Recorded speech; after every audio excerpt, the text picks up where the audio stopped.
Hello दोस्तों, आज की हमारी कहानी है गरीब घर की बेटी। सुबह घर की सब खिड़कियां खोल देना सुधा को बहुत अच्छा लगता था। खुली हवा, ताजगी और आदित्य देव की रश्मियों में वह अपने मन के खालीपन को भरने की कोशिश करती। हर दिन नई उम्मीदें लाता है। सुधा इस नैसर्गिक सत्य को जी रही थी, लेकिन माँ जी को ये कहाँ पसंद आता।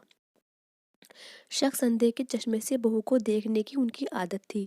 बिना सोचे समझे वे कुछ भी कह डालती। किस यार को देखती है जो सुबह सुबह खिड़कियां खोलकर खड़ी हो जाती है।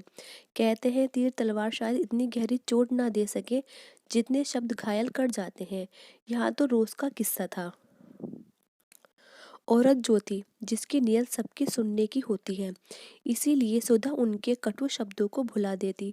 सच ही तो है, जब विकल्प ना रहे तो सीमा पार कर भी समझौता करने पड़ते हैं। इस समझदारी ने ही उसे ऐसा तटस्थ बना दिया था जिसे सब पत्थर कह देते थे।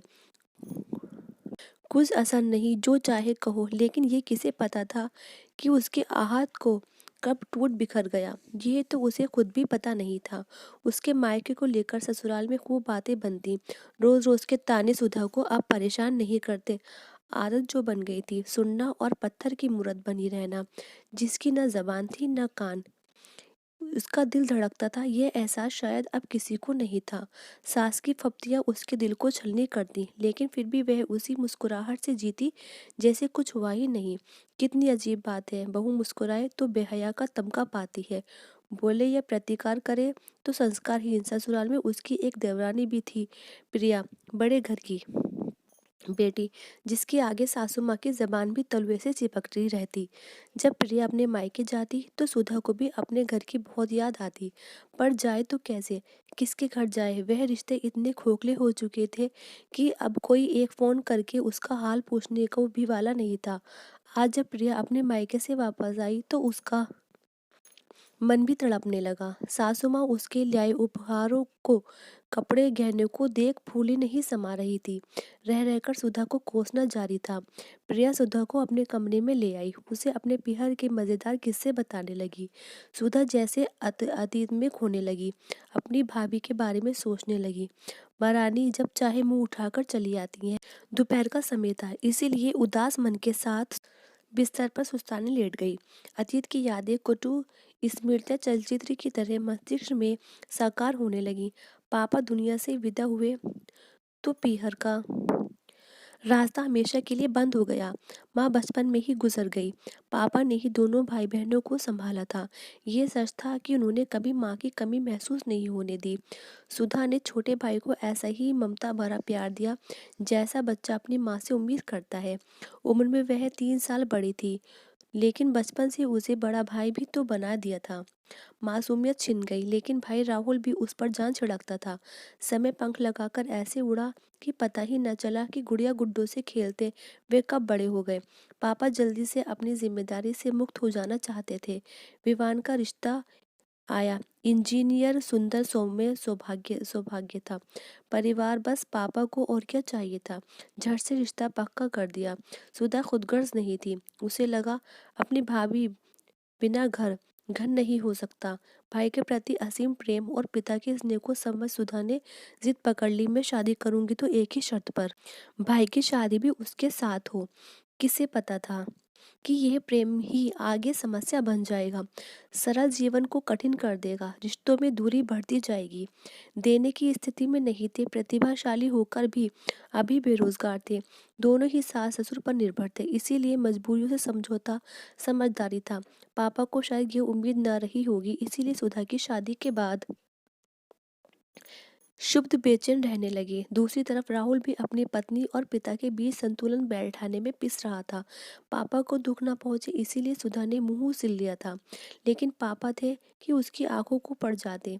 जितना वह छिपाने की भी कोशिश करती, पापा अनकही बातों को झट से पकड़ जाते। संतान के प्रति प्रेम ऐसा ही होता है, जो बच्चे की हर बात को बिना कहे समझ जाता है। जिंदगी इसी का नाम है। अक्सर हम अपने घरों में ही व्यवस्था लागू करने की जिद करने लगते हैं, जो बेटियां अपनी ससुराल में जीती हैं। नतीजन घर में लोग टूटने बिखरने लगते हैं। सच तो यह था कि सुधा को कहीं चैन नहीं मिल रहा था। ससुराल में व्यंग्य तानों के बीच पिस रही थी तो मायके में अपने भाई राहुल और पिता के ख्याल से उसकी भाभी ने भी जो समझदारी दिखानी चाहिए थी उसके विपरीत आचरण किया। सुधा ना तो माँ बन सकी ना ही विवान के दिल में स्थान पा सकी। दूरी तटस्थता यंत्र चालिता। आज फरवरी की 20 तारीख थी। वैसे तो खास दिन था। उस दिन उसका जन्मदिन था, लेकिन यहाँ किसे कद्र थी उसकी। सुबह के 8 बजे थे। विमान अभी भी सो रहे थे। सासू माँ व्यस्त थी।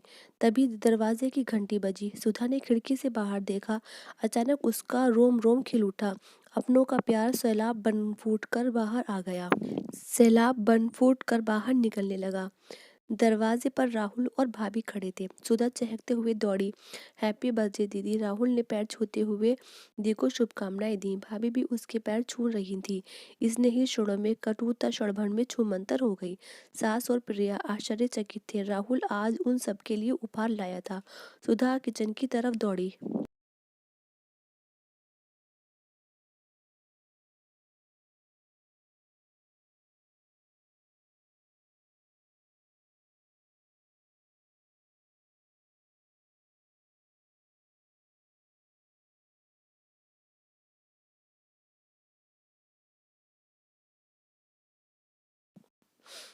सुधा कुछ पूछती उससे पहले राहुल आ गया। बोला, दीदी ये लो आपका सबसे कीमती गिफ्ट।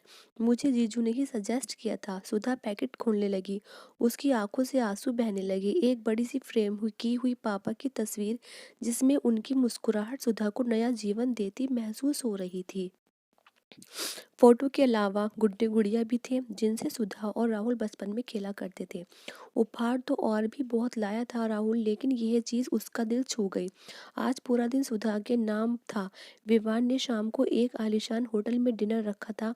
रात में जब सुधा विवान के पास आई तो देखा सामने दीवार पर पापा की फोटो टंगी है। विवान कह रहा था, सुधा ससुराल में मायके की यादें न हो तो जीवन अधूरा रह जाता है। अब अपने बेडरूम से में आधी चीज़ें मेरी और आधी तुम्हारे मायके की यादगार वाली होंगी। ओ विवान, तुम इतना चाहते हो मुझे। सुधा भावहीन हो विवान से लिपट गई। सुधा चाहने का मतलब यही है कि हम बिना कुछ कहे एक दूसरे को समझें, एक दूसरे की कमी को पूरा करें। तुम्हें आज तक मैंने कोई खुशी नहीं दी है, लेकिन अब से मैं तुम्हें बहुत ज़्यादा खुश रखूँगा। इस तरह विमान और सुधा दोनों एक दूसरे की बातों को समझने लगे। इस तरह विमान ने अपनी पत्नी का साथ दिया। तो फ्रेंड्स, आई होप कि आपको ये स्टोरी पसंद आई होगी। ये पसंद आई हो तो चैनल को लाइक कीजिएगा, शेयर कीजिएगा और सब्सक्राइब कीजिएगा। वीडियो पर बने रहने के लिए शुक्रिया फ्रेंड्स।